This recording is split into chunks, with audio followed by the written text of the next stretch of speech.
Assalamualaikum warahmatullahi wabarakatuh. Perkenalkan, nama saya Sylvia Jini Putri, NIM 19042182.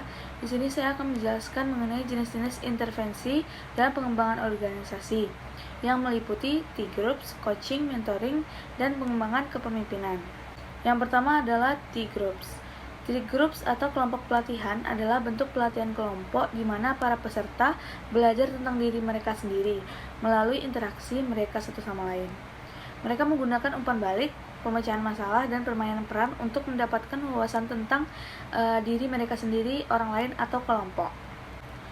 T-group ini memiliki beberapa tujuan, yaitu meningkatkan kesadaran pelaku terhadap perilaku mereka sendiri dan bagaimana orang lain memandang mereka, memiliki kepekaan terhadap perilaku orang lain, dan mendapatkan pemahaman mengenai proses-proses kelompok. Hal yang coba dicapai meliputi meningkatnya kemampuan berempati kepada orang lain, keterampilan mendengarkan, keterbukaan yang lebih besar, dan toleransi atas perbedaan-perbedaan individu, serta keterampilan resolusi konflik. T-group ini memiliki tipe. Tipe yang pertama adalah kelompok tugas berfokus pada saat ini dan di sini, melibatkan pembelajaran melalui tindakan, aktivitas, dan pemrosesan, dan melibatkan keterampilan hidup sehari-hari dan keterampilan kerja. Yang kedua adalah kelompok evaluatif. Kelompok ini berfokus pada evaluasi keterampilan, perilaku, kebutuhan, dan fungsi kelompok dan merupakan langkah pertama dalam proses kelompok. Berikutnya, kelompok diskusi. Kelompok ini merupakan topik yang berfokus pada topik umum yang dapat dibagikan oleh semua anggota untuk mendorong keterlibatan. Berikutnya adalah kelompok diskusi. Kelompok ini berfokus pada topik umum yang dapat dibagikan oleh semua anggota untuk mendorong keterlibatan. Berikutnya, kelompok perkembangan. Kelompok ini mendorong anggota untuk mengembangkan keterampilan interaksi sosial yang terorganisir secara berurutan dengan anggota lainnya. Kelompok paralel terdiri dari klien yang melakukan tugas individu yang berdampingan. Berikutnya, kelompok proyek yang menekankan pada penyelesaian tugas. Beberapa interaksi dapat dibangun seperti materi, alat, bersama, dan berbagi pekerjaan. Berikutnya adalah kelompok kooperatif, egosentris, menuntut anggotanya untuk memilih dan melaksanakan tugas jangka panjang dan sosialisasi diperlukan. Berikutnya, kelompok dewasa. Kelompok ini melibatkan terapis sebagai anggota yang setara. Anggota kelompok mengambil semua peran kepemimpinan untuk menyeimbangkan penyelesaian tugas dengan kebutuhan kepuasan anggota. Materi yang kedua adalah coaching. Coaching adalah suatu bentuk pengembangan di mana orang yang berpengalaman disebut coach mendukung pembelajar atau klien dalam mencapai tujuan pribadi atau profesional tertentu dengan memberikan pelatihan dan bimbingan.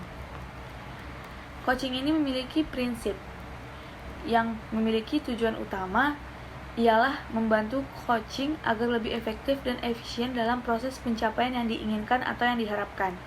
Seorang pelatih atau coach akan membantu sang coach atau pembelajar melalui pertanyaan-pertanyaan yang tujuannya untuk menggali potensi pada diri seorang pelajar tersebut.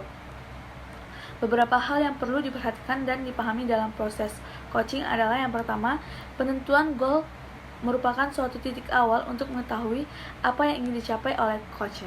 Seperti halnya, untuk menjadi kaya itu bukan suatu alasan yang benar, akan tetapi menjadi kaya agar tidak mengalami kesulitan dalam menjalani kehidupan di dunia ini. Yang kedua adalah perencanaan strategi, ialah suatu rancangan atau perencanaan untuk mencapai kemenangan. Yang ketiga, monitoring.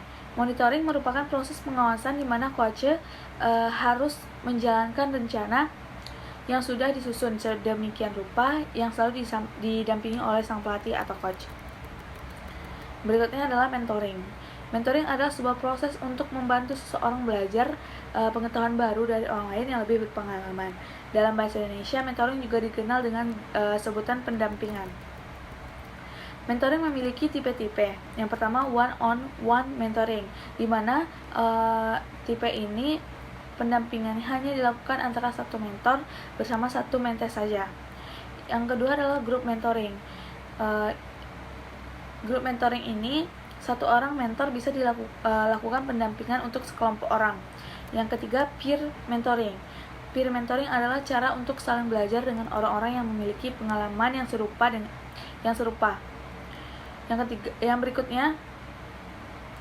Yang berikutnya adalah distance atau e-mentoring. Pendampingan ini yang mungkin sering diadakan selama masa pandemi. Dengan kemajuan teknologi, kini pendampingan tak harus selalu face to face. Berikutnya adalah reserve mentoring. Reserve mentoring ini bukan hanya dilakukan oleh senior, tapi juga junior. Dalam konteks ini, biasanya pendampingan dilakukan untuk membantu senior mengadaptasi teknologi terbaru.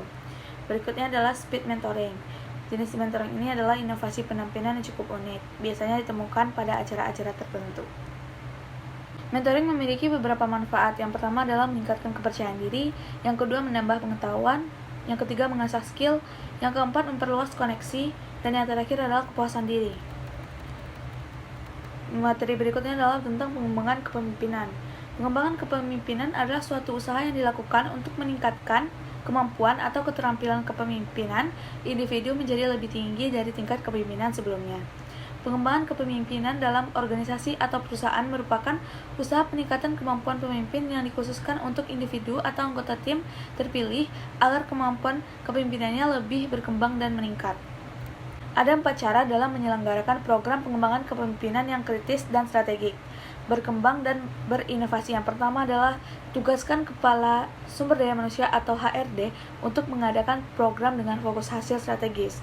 Tujuannya agar staf HRD yang diutus dapat memperkenalkan strategi perusahaan yang ada kepada karyawannya. Pada program pengembangan kepemimpinan ini harus berfokus pada penyelarasan karyawan dengan hasil strategis yang perusahaan inginkan. Yang kedua adalah konten program pengembangan kepemimpinan harus langsung menuju metode bisnis, produk, dan hasil. Di sini kita perlu menggunakan alat-alat bantuan seperti simulasi bisnis, studi kasus dengan data kuantitatif aktual, pelatihan situasional, terapan, dan lain sebagainya. Selain itu, topik yang kita sertakan dalam program pengembangan kepemimpinan harus relevan dan kehidupan nyata, bisa diterapkan dan memberikan tantangan tersendiri bagi kehidupan modern seperti sekarang ini. Yang ketiga adalah mengintegrasikan para eksekutif ke dalam program pengembangan kepemimpinan, di mana mengintegrasikan para eksekutif ke dalam program pelatihan yang kita selenggarakan.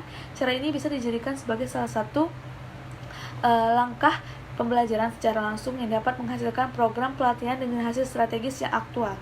Meskipun langkahnya mungkin akan rumit dan berbelit-belit, namun hasil yang didapatkan akan sepadan dengan usaha yang diberikan. Yang terakhir adalah tunjukkan bagaimana program pengembangan kepemimpinan yang diadakan dapat berjalan efektif untuk peserta. Di sini perlu adanya usaha yang kuat dalam meyakini sebuah peserta yang dilakukan oleh para staf HRD bersama-sama dengan semua pihak yang terlibat bahwa program pengembangan kepemimpinan ini akan sangat berpengaruh bagi kehidupan mereka di masa kini dan masa yang akan datang. Sekian materi yang bisa saya sampaikan. Jika ada kesalahan dan kekurangan, mohon dimaafkan. Wabillahi taufiq wal hidayah. Assalamualaikum warahmatullahi wabarakatuh.